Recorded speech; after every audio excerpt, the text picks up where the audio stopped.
Okay, so let's talk about a little story time, because I'm on the way home and we have time right now. When I decided that I wanted to, ooh, let me put my seatbelt on. I just got into the car, so bear with me. As you can see, the woods around me. Y'all don't know where I live at, but let's just say that where my shop is back that way somewhere, and we are going this way. And I just got into the car. So, anyways, when I decided I want to become a tattoo artist, it was when I was in prison. I went to prison at the age of, I can't remember, 19, 20, something like that. And got out a couple years later, right? Well, I wasn't in super long, whatever. But I decided I wanted to be a tattoo artist in there.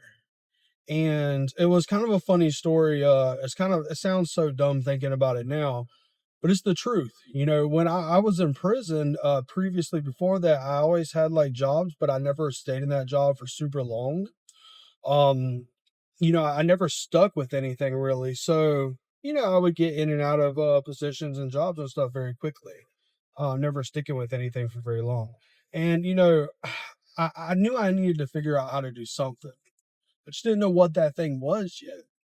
So I was in prison at this time, and at the time I'm working out a lot. I'm doing my push-ups, my pull-ups, and all the things, right? And I'm reading every chance I get. I like to read. And I had this magazine. I think it was like a Muscle Mag magazine or something like that. And I was reading the back of that, and there was some advertisements. And you're in prison, you're super bored. You really ain't got a lot to do. So I was reading the advertisements because I've already read all the other books the books I was allowed to have checked out at that moment. Like my actual like chapter books and stuff. And I had already read that whole magazine. So I was bored. I was in the back of it, and I'm kind of going through it. And there's advertisements for jobs, or like doctors' offices, blah blah blah. One of those advertisements was for a tattoo shop. Now I don't remember the name of it. It was like Horseshoe something, or in maybe it was at Horseshoe Beach or something. I don't remember, but it's Horseshoe something, whatever. But what I do remember is I remember that advertisement saying that artist, that tattoo artist at that shop was making like 100 to 150K a year. And I remember sitting there looking, and I'm looking over, and I can see the tattoo guy, right? At this moment, he's over there tucked away tattooing on a dude on the bunk, and I'm like, dang, man, like I know because I just paid this dude recently to fix a tattoo, which is like this tattoo up here. All it was line work because the dude was messing up on the street. I knew nothing about art, nothing about tattoos or anything like that at all at this point in my life, right? Never even been in a tattoo shop. Okay. And in fact, I wasn't even super interested. I just thought they were dope. You know what I'm saying? I was like, eventually I plan on getting a lot of them, but at that moment, I really didn't know much about him, or the career at all. I knew nothing. But I knew this guy over here that was tattooed on the bunk as I was watching him. I knew that that dude was making enough money in prison that he was having people's families Western Union money to his people's family, right? So he's making money. He's making more than and exceeding his threshold of resources that he needed inside prison. So I was sitting there, I was like, man, and that sounded like good money. It is good money. I was like 100 to 150K. I was working jobs making 30,000, 20, 30, 40,000, whatever it was, different jobs, different things. And I was selling drugs. I wasn't doing anything good with my life. And I was thinking like, bro, like when I get out of here, who's going to hire me? I can't do, live in the streets forever, I need to figure something out. And I was like, damn, bro, if I learn how to tattoo, man, I could really make money. And I bet they don't care. This is my thought process as at like 1920 sitting in prison. I'm like, they don't give a shit how you're, how you look about your background, all these things. Like, again, keep in mind, I'd never been into a tattoo parlor. I did not realize how unprofessional some are and how professional others can be. So I had no clue. I was completely naive, but I was like, fuck, I bet I could do that. I could learn, so I started drawing, right? I'm like, okay, I need to draw. And fast forward a little bit, I got a work release. I was at a prison work release center in Lake City, Florida. And I was like, okay, this dude was tattooed in there, and he had just got done doing like 10 years or whatever for like heroin or whatever it was. Well, so that guy, which I'm going to bring up later, shout out to that gentleman. I'm not going to say his name, but shout out to him. I'll bring him up later in the story, but so don't forget him. He had took, I went over there and told him, I was like, man, I want to learn how to tattoo eventually. He's like, bet. He's like, I've been doing it for years behind the bars, you know what I mean? So, I don't know shit about on the streets, how they tattoo, because I've heard they got all this cool stuff, but I could show you what I know. So he took and, he started to teach me. But like when I say he started teaching me, he helped me put together a tattoo machine that he was about to use. He showed me how to do it and all that, how he liked to do it. And then he started on that tattoo, and some chain of events happened, and I didn't really get to learn much more, let's just say. So fast forward, I get out a few months later. Now, at this time, keep in mind, I got nothing, man. I have no money, bro. I have nothing going on for myself. You know what I'm saying? Like, I don't have nothing, Thank God. Thank God I had my mom that believed in me and loved me. Because I'm going to tell y'all right now, if it was not for her, I don't know where I would be at. I don't know if I would be dead right now or back in prison or what. I honestly don't know. Because I got out, and my niece actually had a tattoo kit, like one of these things off like eBay, right? Mind you, my niece is like just a few years younger than me, right? So I borrowed that machine, that kit. And like we actually did, me and her, not knowing what we were doing, we did this word faith right here on at the kitchen table on my arm, right?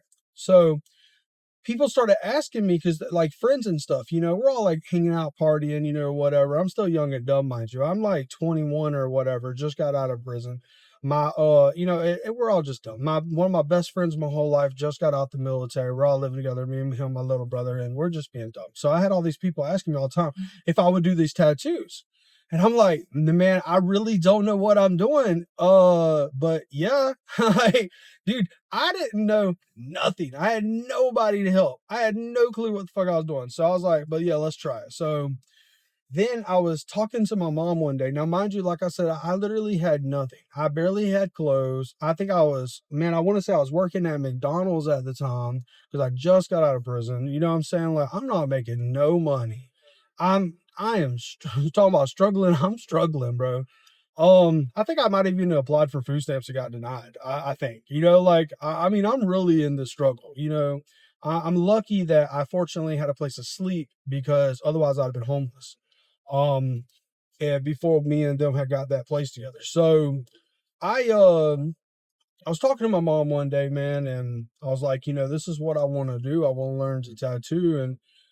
And mind you, my mom knew nothing about tattoos. She knew people. I'm just going to speak a little for her, even though I'm not exactly sure about what she does or does not know. Obviously, I'm not in her mind, but I can tell you, my mom has no tattoos, man. I don't think she's ever been into a tattoo parlor except the one I own. She knew nothing about tattoos. She didn't know, like, if that could be I don't think she even thought that could be a real career path necessarily. I don't know. I have no clue what she thought. But what I fucking do know is that she believed in me. She believed in me, man. She believed in me, and she loved me. So this is kind of crazy how this kind of works out, right? So I tell her, I'm like, yeah, I'm really interested in tattooing. I really want to learn how to tattoo. And she's like, okay. She's like, listen, son, mind you, my mom worked her ass off her whole life. She had a very hard life. But with that being said, and I'm not trying to hate on my mom, I'm trying to give her the most respect, because I respect her for more than almost anybody in this world. She don't have a lot of money, she doesn't have money, and that's okay. So she says, hey, she's like, listen, go out there into the car. There should be a gold necklace that somebody gave me a long time ago. You can have that necklace and go sell it and get you a tattoo machine, or tattoo stuff or whatever, right? So I was like, you sure it's in there? Now, I got to be careful how I say this, but let's just say there was a person that looked like me that may or may not have obtained lots of firearms and other things that previously before going to prison. And I had actually offered to give my mom a one of these, pew pews at one point, and my mom is so sweet that she would never take it. Right? She's like, no. And I was like, okay, if I'll just, if anything ever happens, I'll come. I'm coming. I got you. So, but of course, nothing ever happened to her. Always made very very well sure to look out for her as best I can and keep shit away from her that I was doing.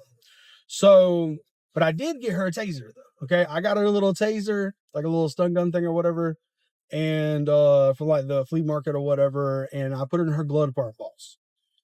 And I said, hey, listen, if anything ever happens, that's in the glove department box, go get it. So she's like, okay.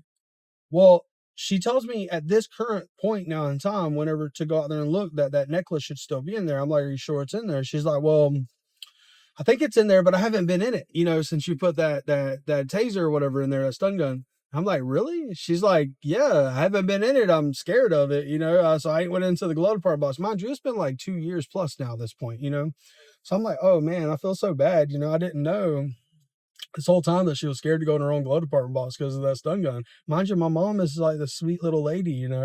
So long story short, I go out there, the chain's there, I remove the stun gun or whatever, and get rid of it. And I take that chain, man, and I make sure she's okay with it. She says she's okay with it. I take it, I go sell it. Mind you, neither one of us had no money. No money. So I take that chain, that gold chain, I go sell it. I get the money and I go on eBay and I order my first tattoo kit. And then I use that tattoo kit to really start teaching myself how to tattoo. Fast forward a whole bunch of trial, tribulation, and stuff like that. And I was able to go and get into my first apprenticeship, if that's what you want to call it.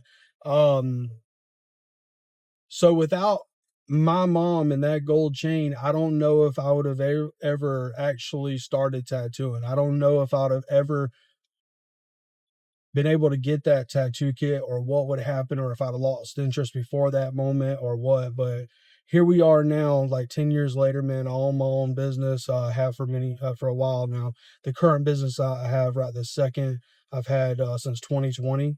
It's 2025, obviously. I would like to say a very successful tattoo career, and I could not have done it without some pivotal moments in my life and some crucial people.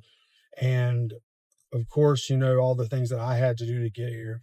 So that, long story short, is how I got into tattooing. Long story short, that's how I got my first tattoo kit. And by the way, remember that guy I mentioned earlier that was in there for like 10 years or whatever doing tattoos the whole time he was in there? He actually reached out to me a few years later, man. He on like Facebook or whatever. And he said, congratulations, man. I'm still free. He said, I see you're still free. And I see that you are doing tattoos still and they look amazing and you're doing for a living. Congratulations. So shout out to that guy too for being the first person to offer to actually teach me, even though through a chain of events he was unable to. And definitely shout out to you, bro. If you ever see this, I pray God that you're still free and you have a wonderful life, man. So I guess that's the story. If y'all are interested in hearing more, like, about my apprenticeship or other things that I've been through, leading through up to my career, during my career, or even like current now, just drop in the comments and ask, and I'll make some videos, and talk about it, give y'all some honest truths out here. I hope this helps, guys. Whatever y'all are going through right now, wherever you're starting at, it does not matter. The only thing that matters is that you start and you don't give up. Stay awesome. Stay blessed, guys.